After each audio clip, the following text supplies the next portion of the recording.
powerful until level 6. And at that point, Sand King is very happy to... Bola, right? Yeah, with your W. And then PL's perfectly fine to rotate to Terrorblade's lane. There's a lot of carries like Jug, Ursa that have early kill threat on you that you don't want to rotate to their lane, which means that PL would have nowhere to go. But because he has, from my perspective, a very clear lane to rotate to, they're going to make a quick swap with the Sand King PL. I think they'll do fine dealing with the Brood. But I've also been surprised at how tanky a hero with a Vanguard just dies to Brood anyway, so we'll see. We'll see how she fares. Final pick, final game in this series. Cap and Kyle, take it away. So we've been trying to tell you guys some of the audio that we get here in the stadium, as sometimes the teams get a little hype, and that is obviously usually inside of the game when, you know, there's some game-winning team fights happening or something like that. But we actually heard a little bit from Nigma this time around during a draft phase. And that's because they got a nasty last pick Broodmother, and MC was a little hype about it, wasn't he? Indeed he was. He's let's go real loud because he knows that this is an incredible pick, not just in this patch, in this tournament, but last pick Brood. Bear in mind, PSG.LGD, we've seen in the past Shadow Demon Poison, very effective at scouting him out through the trees. They do have a Sand King, so you find him with a disruption, you could potentially just blow up the Broodmother. However, I think we saw EG use this exact 1-3 combination. If you have Terrorblade and Brood constantly shoving side lanes, it becomes near impossible to play the map. And if you look at PSG.LGD, they actually don't have anything but the Sand King capable of clearing out illusion armies and spiders, and not to mention you're going to have a GH Wisp potentially TPing his DK into fights or his Terrorblade onto stun combos. It's just a really nice lineup that Nigma have, and I enjoy the fact that they upped the Wisp in priority from second phase to first. Like PSG.LGD, you kind of have to ban Invoker. I still don't know how the hell you counter 20 Sunstrikes. And the Enchantress for Kuro has been just rock solid. So nothing wrong with their opening bans, but we'll see. They have a lot of percent-based damage now. You know, the Sunray, the drains from the DP. Will that be enough? Do you feel like that's going to make... so I've been seeing this constant. This Dragonite is just a big problem. Most of the time we're seeing it offlane here. Obviously, we're going to be seeing it mid because of the switcheroo with the Broodmother. But it feels like that this hero is such a problem because it keeps on frontlining, and sometimes you don't have anything to deal with it. All this percentage-based damage, though, is that going to be making it a little bit easier to deal with Miracle? Do you think they'll actually be able to kill him when he tries to jump in? You should be able to do at least a little something. Yeah. Definitely more answers in the previous game. And I think that's maybe why they felt... I would say it was likely Mind Control's hero until the final phase. But, you know, last pick Brood, it's just too damn strong. Faith Beyond makes a little stun up top, but LTW should be fine. Feels like this is one of those situations where Nigma had this in mind throughout the tournament, and they're kind of saying, like, eventually we're going to do this to somebody, right? We can always swear we've been saying offlane Dragonite. Just keeps on happening. They're the ones who set this all up, set the motion in for this meta of this offlane Dragonite, and somewhere in the back they're going like, sometime we're going to switch this up on somebody, and we're going to swerve, and that's going to go mid, and we're going to pick up a cheesy win off of a Broodmother. But as you said, there are some answers to it, and I know you quite like the Phantom Lancer on the side of LGD when it was originally picked up. Yeah, I just don't know how I feel about it after the Shard nerf. Yeah. The way we've seen it in the group stage, just not played out. I don't know if it's not played out properly. It's just not good. It doesn't look like it wins games. And the damage output for PSG.LGD is going to be mostly the back of Nothing to Say. And so far, he's a bit behind in this mid lane. DK definitely favored. The damage reduction on the Q level 1 is enough to disrupt last hits Faith Beyond, though, setting up for a stun. Yeah, we'll be able to get it. A decent amount of magic damage, but now the armored tank with a Fairy Fire as well. It's going to allow ILTW to turn around and kill Xinkyu. And even, Faith Beyond actually hit the Caustic Finale, but it wasn't quite enough damage. Ultimately, he does end up exploding as another creep dies, but he doesn't get to stick around for all that experience. That would have been very nice, but still a double kill. And honestly, if you're Nigma, you're happy with that because now your carry gets to come right back into the lane with more regen and a Wraith Band, full HP. Xinkyu, though, an immediate disrupt. Just looking for pressure. Yeah. So Broodmother has been picked up a fair number of times at this tournament, 12 times to be exact. Has won 9 of those games, 75% win rate for this hero. And that includes some of the games where people were trying to, like, first 1-2 it, you know? We had a couple of those. Maybe it wasn't the overall last pick, like Nigma set it up here. The thing is, though, you look at the team fight. That's the big difference. You know, that last game, Nigma had an overwhelming damage presence. That was what allowed them to just deal with the Undying, ignore the arena for the most part. Faith Beyond with a full Bulwark toggle just actually couldn't stay alive. This game, they're really dependent on having map control, on getting a gold lead through map control. Because what is their team fight? It's 2 healers in the back, a DK stun, and 2 illusion/spider heroes. So you look at PSG.LGD, they're going to drop egg. They've got real stuns. They've got a potential PL defusal wreaking havoc, plus the ghosts of nothing to say with a lot of self-sustain. So my fear is if Nigma get overrun, if suddenly these core heroes of PSG.LGD find themselves on top of the Oracle and the Wisp, they can clean up fights very easily and get a bunch of bonus kills. So definitely very momentum-based. So Dragonite taking early towers, plus the Broodmother just having a successful first 10-15 minutes. Sounds like those are 2 like very key points of victory for Nigma. And it all starts with the laning phase, which is going well for right now the Dragonite, 21-1. And bottom lane is being won by the Broodmother. A little bit lower on the CS, but then again, the Phantom Lancer is even lower. Yeah, you can't really do too much as a PL here, especially with a Phoenix as a sheer support, because yeah, maybe you harass Brood, but he's just going to trade when he pops the Insatiable Hunger, get himself all the way back to full HP.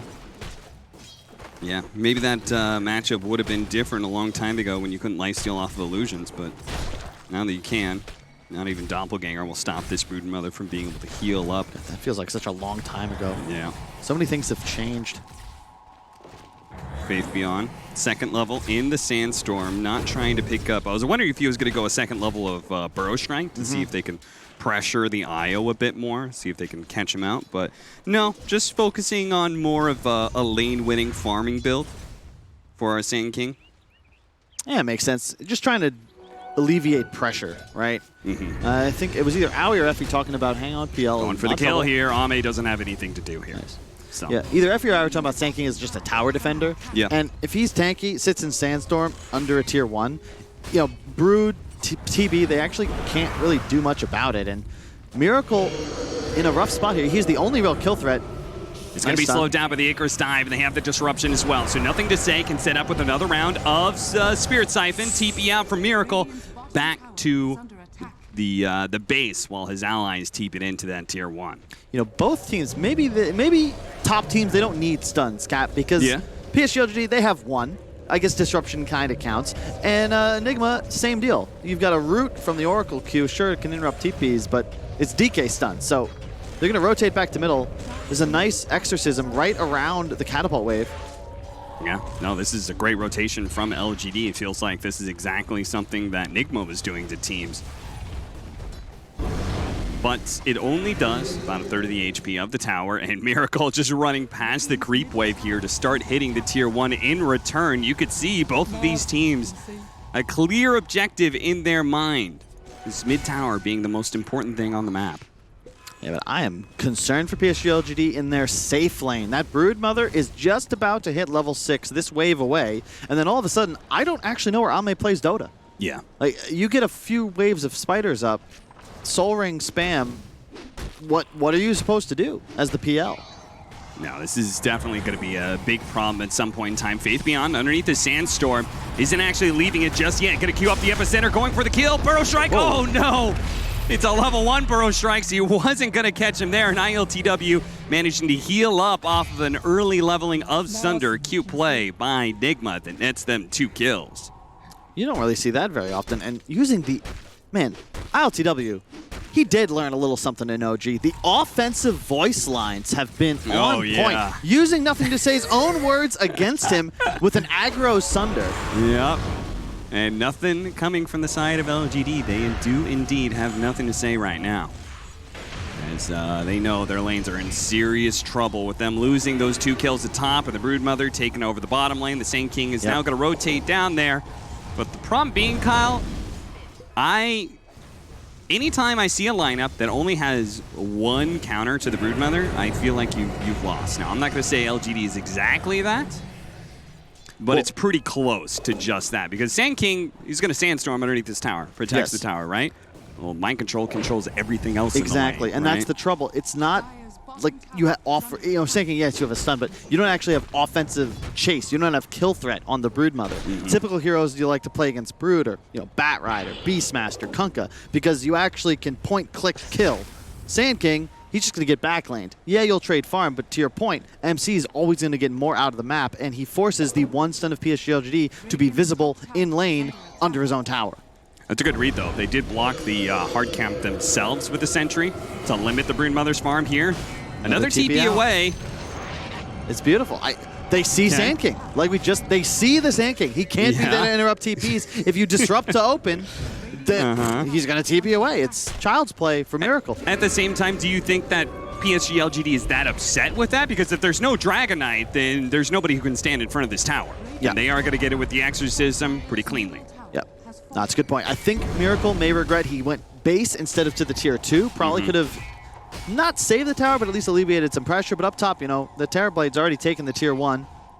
And there is a gold lead for Team Nigma, along with the kills. 5-1. If you check out the net worth, it's 1,000 gold lead that Terrorblade has on pretty much everybody else. And MC also off to a great start. Miracle last in net worth in his course, but it's not like he's having a bad game. Hasn't died, hasn't found a kill. Tread soon to be completed. They're going to use the dust here. Oracle, he knows Fate Beyond. His only option out of this one is to be able to turn with the epicenter of the disruption going out. Sandstorm trying to kill as many spiders before he dies. Mind control is low enough, though, that the poison will actually wipe him out. Nicely done by Xin Q, showing up at the right place, right time. Bit of a mistake from Kuro there. He accidentally got the disarm Fate's Edict on the Sand King instead of his friendly Broodmother. That would have absorbed a couple ticks of the epicenter and no damage taken. The heal also would have probably saved MC. Instead, he'll lose his Brood, but they do get a trade. But most unfortunate because, he had spiders. He would have kept going. That would have been a tier 1 for sure. Top lane, careful. Ame's here, gets the courier. Rushing Diffusal. This is your only play. It's what we discussed. They have to focus on their mid-game team fight and overwhelm the side of Team Nigma. Sandstorm again, trying to defend. The dust does catch him here. Faith Beyond, he's being routed. Curl behind the tier 1 tower, ready to set up with a Fortune's End. That'll lead into the Dragon Tail stun. And also lead into a dead tower here. And LGD, you look at them, it's not like they're mirroring like you normally see and trying to pressure the other side of the map. I think they were very dependent on Faith Beyond to hold towers for them. Yep. But they're doing what they can, really. There's no way to fight. They had no Exorcism and no Diffusal. Sure. It's suicide to fight into Team Nigma, especially when you look at the items they've already acquired. I mean, GH has a full mech. It's on the courier right now, about to be delivered. And Miracle's skipping treads because he just wants a Blink Dagger. He doesn't have a full mech. Sorry, that was the Broodmother. I was like, what does he have the headdress for? Okay, he had it queued up, but they say, you know what, we'll get it on MC. I can choose to go for a Rush Glimmer. Okay, I mean, even just a value headdress does a lot with IO, right? Because the tether, healing amplification, everything. That's still okay. I wonder what MC goes for next. Might just really get a pipe from himself. Battling it out here with ILTW. Feels like he really wants to kick this Terrorblade out of farming area. Once again, Faith Beyond left with nothing but an epicenter and a Burrow Strike turnaround. But of course, he's going to die every single time. Guaranteed. Relocate into the mid lane, but Miracle does die as the Perch goes out. And the Supernova, it's going to be successful. They can't get close enough. They brought the Broodmother into this one. The False Promise is going to go down. That'll bail Mind Control out for sure. PSG.LGD likely to back up here as the relocate back down to bottom lane. It was a very scary move from Team Nigma. If they save Miracle, maybe that goes a bit better for them, but when they don't, they've got to be cautious. MC almost got popped just as he came back in. Yeah, seriously, I'm not sure. When you have just taken the tier 1 tower, you're going to start spreading your webs deeper into the enemy side of the map. Yeah. Like, you're not really wanting to use any webs on the mid lane, and if you don't have any webs there, Broodmother's not much of a hero, so. There's a bit of anti-synergy with the Wisp for that reason, where Team Nigma, they can fight around their Broodmother, but they really don't want to be bringing him into fights. No webs, no spiders. It's a grim situation. They have Ame. Yep, he's going to have the Diffusal. It's on the way, so he'll actually be able to be an offensive threat. He can pressure this support duo now. His job is to run straight for Kuro and prevent the save, because if they go for the tether target, then he's just going to ult that and then spam heal on GH. Both heroes will survive almost guaranteed. They also have the added healing from the Broodmother mech. as they now clear off an easy mid-tier 1 MC. There's the Blink Dagger, rather Miracle, on his DK. It's funny, Ancient Apparition, very early on, became one of the heroes of the meta. And I feel like this hero's only become more valuable because it wasn't even a Holy Locket meta just yet. That was just because there's a bunch of tanky heroes running around. That percentage-based damage was good. Also, these heroes naturally had like regen factors like Dragonite and Timbersaw. Now it's like, okay, Nigma's drafting double heal supports every time. Like, anything to stop this healing would be great, but there's not a super lot of options in the first 20 minutes. I love this positioning, though. They have to play around their Brood, and they want the Tier 2 to control Outpost. It's only 13 minutes into the game. You take a Tier 2, that's a huge XP lead, and how do you fight this if you're PSG.LGD? You need positioning, and they're not going to get it. Sunray burning out LGD. They're going to try and fight this one, even bringing Ame into this one. What? He relocated forward, but dropped the tether, I think instantly realizing this was not a good jump. They did not expect PSG.LGD to be there in force. And now, with the IO gone, it's going to kill their opportunity here, but nothing to say. Actually pops the Exorcism, thinking they were going to catch somebody there, but the Dragonite blinked away before any damage could touch him. They got so much damage on the Tier 2. A weird play there from GH. The kill would have been nice, but I think they were fine just posturing, beating into the tower. The objective was the goal, but Miracle may be a bit antsy as well. He wants to kill the Shadow Demon. That is the right target, but you can't really dive into a Death Prophet Phoenix lineup, especially with Epicenter as a threat. Faith Beyond had the blink, and it is just a real spooky place to be, but they got the Exorcism. That's huge. Still with Blink DK, he'll have no form, but they should be able to find a pick-off if they can jump quick. Can he dive away before Miracle? He cannot. Dragon-tailed. Follow-up Fortune's End that was put on the Dragon Knight. Yeah, Miracle tips curl for that one.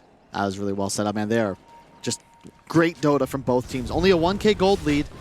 Faith Beyond. Oh, LTW. Okay. Scary, okay. Weird situation. But that's because they have the Tier 2 for free. This is huge. Will they get the outpost before the minute mark? They're going to try. You're really obsessed about that. They obviously prioritize it, Cap. Come on, that's a 3-man grab. They get it just beforehand. Every little bit counts.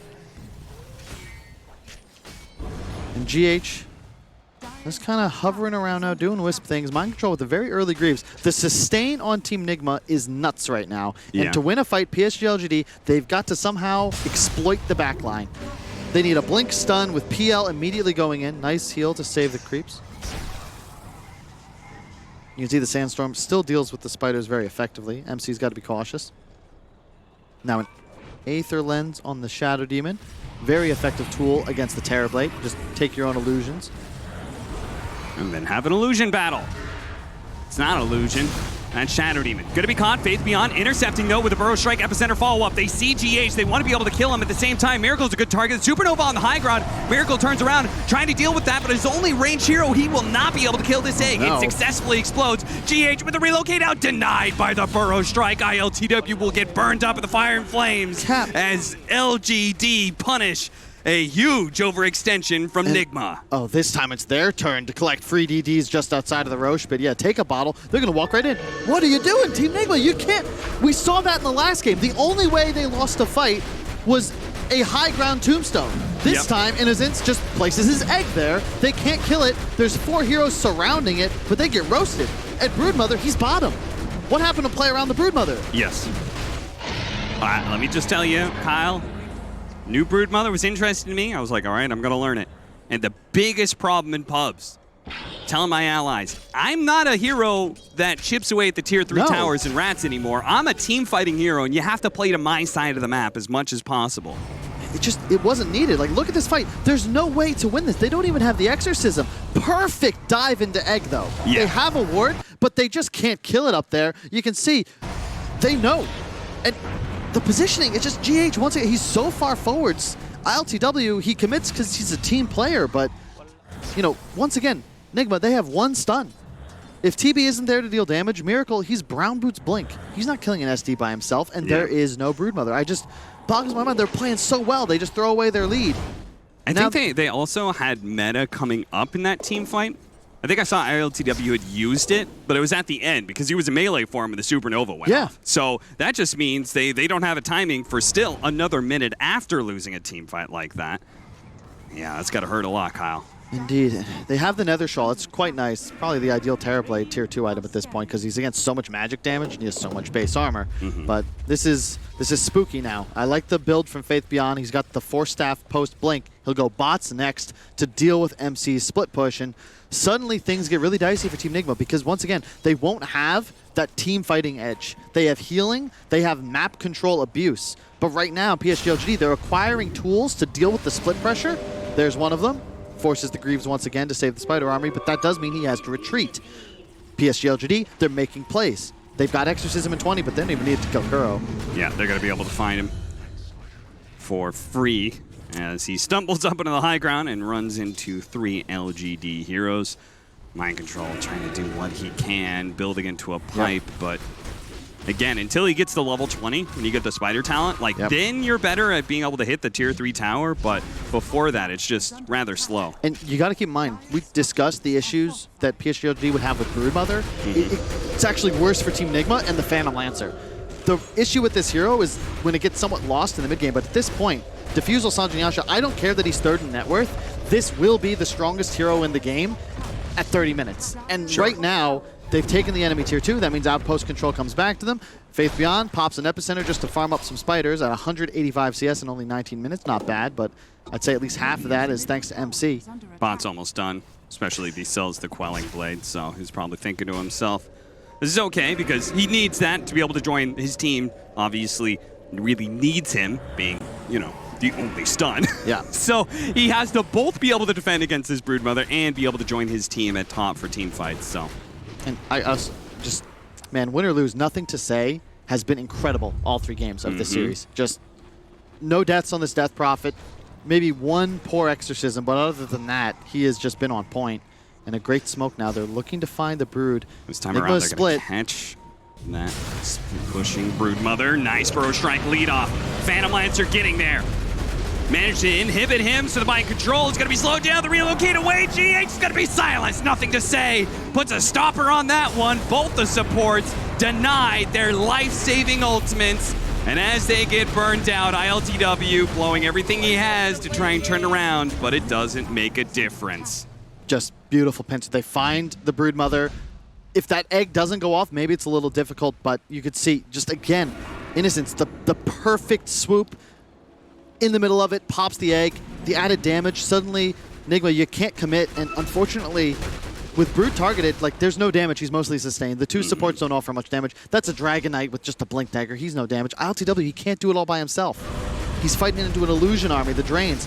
If this Phoenix, just offensive disruption so good, and now this egg just secures the team fight. A 3-man silence as well from Nothing to Say. Miracle, yeah, he'll survive, but it doesn't matter, right? It's ILTW that's most important here. It's the being able to reset off of the support ultimates. And it's just, all of a sudden, Ame finds himself #1 in net worth and very much in control of this game. I just don't know how you're going to kill a Phantom Lancer here. Yeah, Broodmother feels terrible at this point. When you've committed so much of your control to one side of the map, and all of a sudden you're like, I no longer have that. I'm now playing on my side of the map. At 21 minutes at that, you don't normally expect it this early. Yep, and there's the Holy Locket on the Phoenix, more sustain.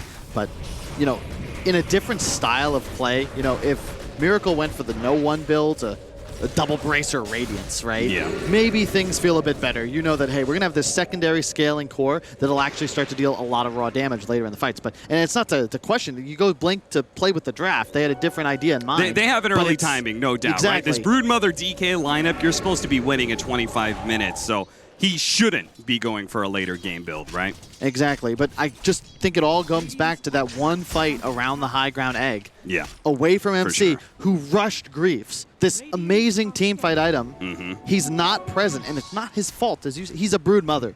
Yeah. He can't be everywhere, and that gives the tempo to PSG.LGD. The moment they get an Aegis on the PL, you can no longer fight into them as Team Nigma, and they have gained a near 7K gold advantage, all from just that one play. And I love this.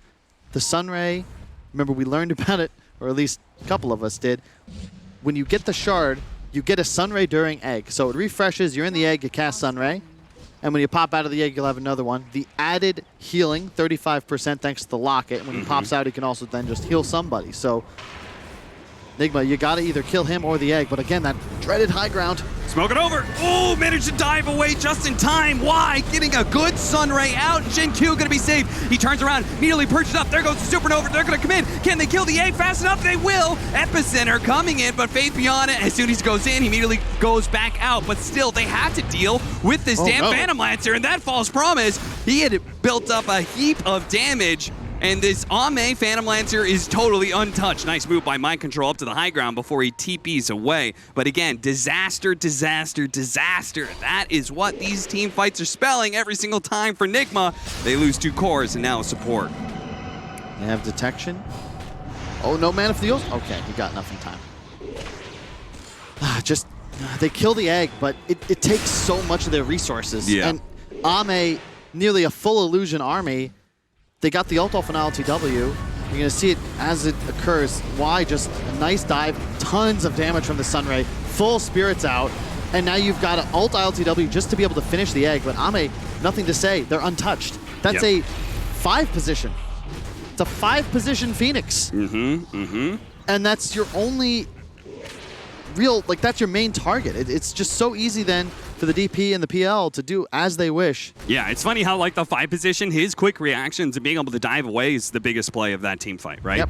If he is a little bit slower and gets caught, he dies before he gets off a supernova. That fight could look a little different, though I'm beginning to suspect that the Phantom Lancer is a bit too big. Jin-Q has Ags. He is an Ags Shadow Demon. And now he's going to be able to break the Dragon Knight every single one at a time of these team fights. God. Physical damage ramping up now for the Phantom Lancer. Even through the BKB, you may be able to ignore that defusal, but you don't have any armor. That's a crushing item. Yeah. And now the shard as well. Like, look, he's got an Aether Lens just because he's, again, illusions. That's the issue. They've identified the real just weakness of Nigma's lineup. They cannot deal with the PL army. So the shard now, double illusion, added cast range.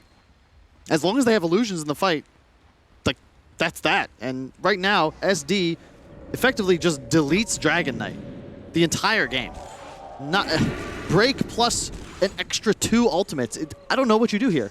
Team Nigma, they're going to need some real magic. Yeah.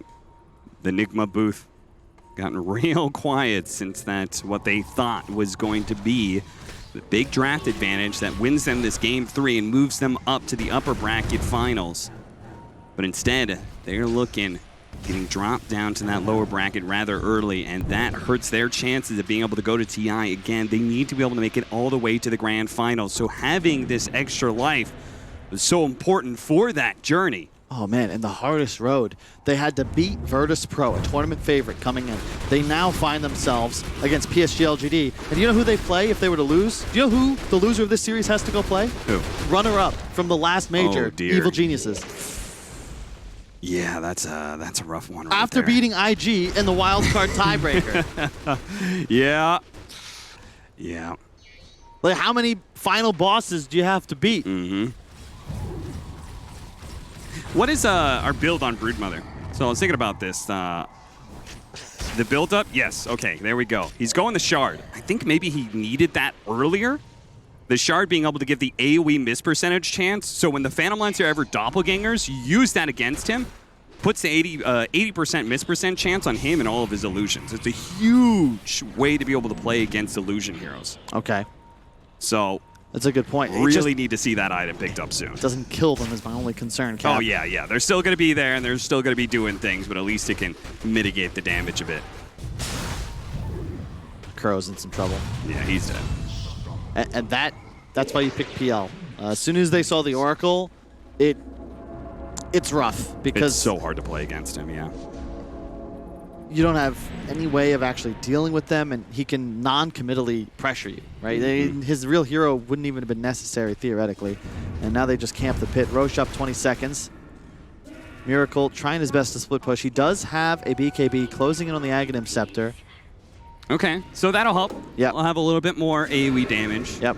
But this is supposed to be an additional solution to Phantom Lancer when you're ahead. Unfortunately, this is an Nigma lineup that is 9,000 net worth behind. It's one of those problems, like the benefit of hindsight, right, allows you to point out a flaw in Miracle's build. Yes, he probably could have gone for more damage early on, maybe like an armlet build, right? Okay. So that he could scale a bit better, maybe even a Maelstrom, so that if they missed their timing, they wouldn't just straight up lose the game at 30 minutes. But again, they're not playing in that way. They're trying to win a game at 25 minutes. They played to win. Like they did game 2, they said, we're going to hit a timing to end the game, and they did that successfully. Unfortunately, this time around, they may have missed that timing.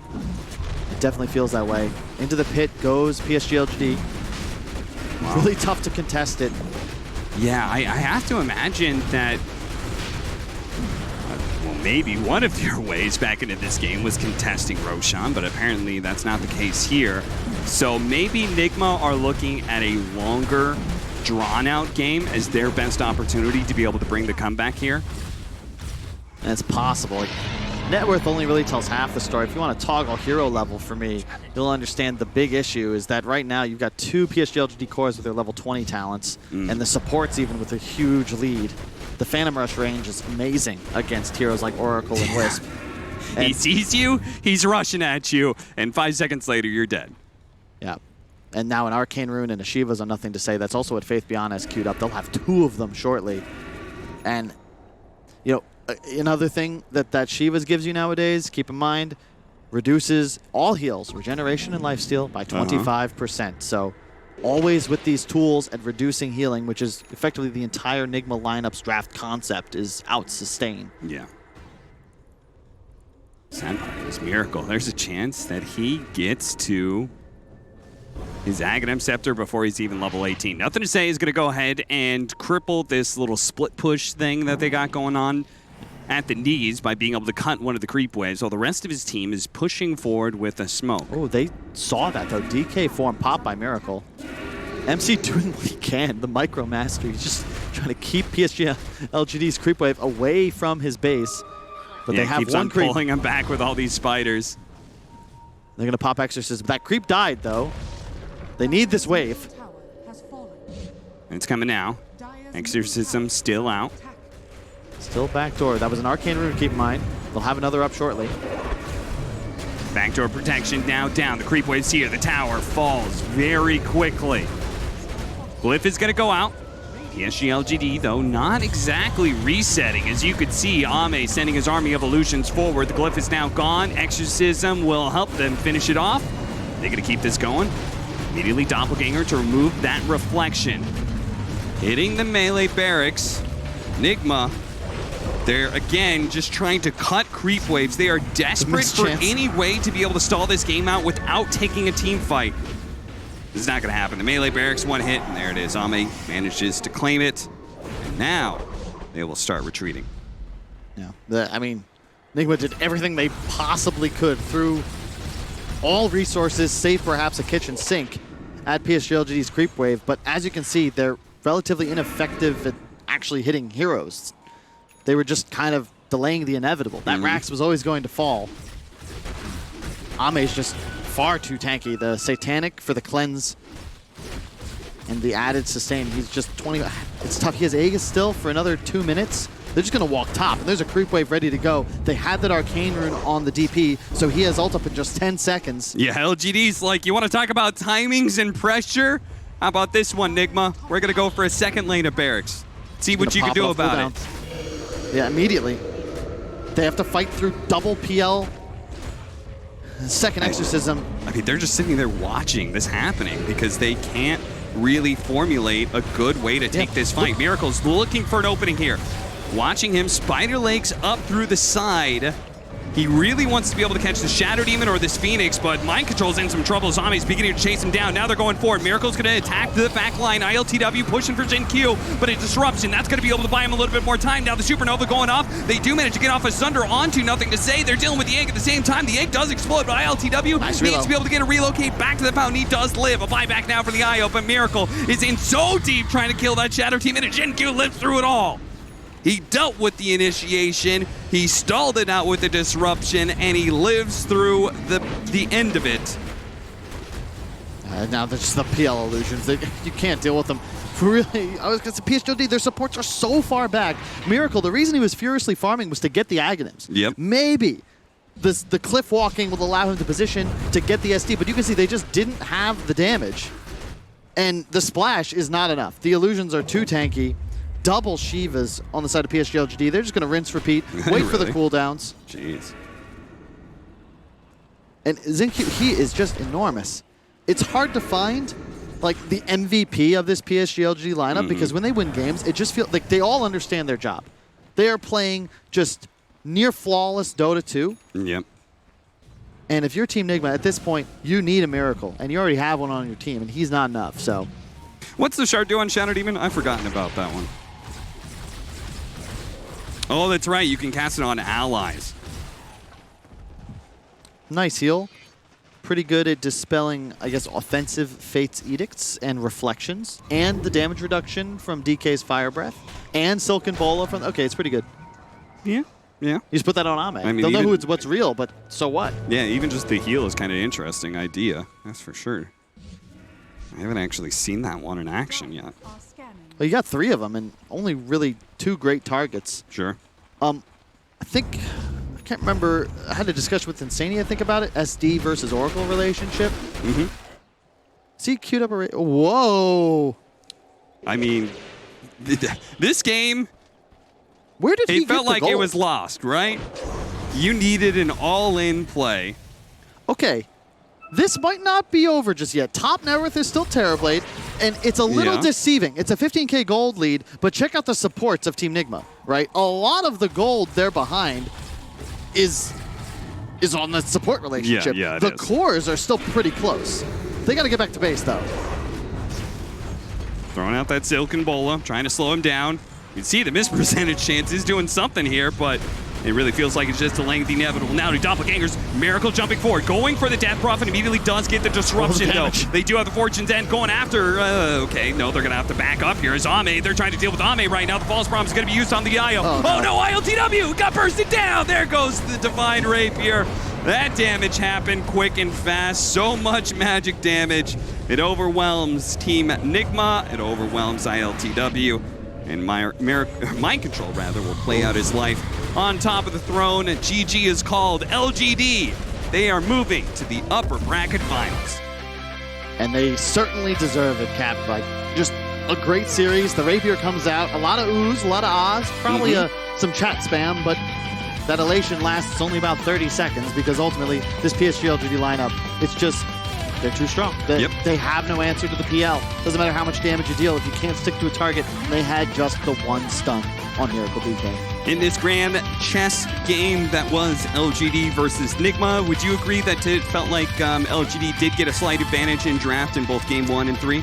I would say so, yeah. The prep was good, and I mean, if there's anybody who knows how to learn from a loss, it's the man you see right there on camera. Yeah. This is certainly, at this point, the hardest road. Because keep in mind, Team Nigma, they need a finals berth. Not just to have a shot to win the AniMajor, but to get a direct slot at TI. The final slot still up for grabs. And the hardest at every single one of those TIs. He does not want to miss out on the decade revival of the International. Would be the second player. There's only 2 possibles. Yep. Puppy's already got his. Kuroki, he's made it to 9. Will he get that 10th? It's like just the journey. Secret and IG in the wild card. To come out through the group stage in top 2. To vanquish VP. And now what? You have to go against EG, potentially Vici. Then, I assume just the drop that, like, 3 more matches necessary. Yep.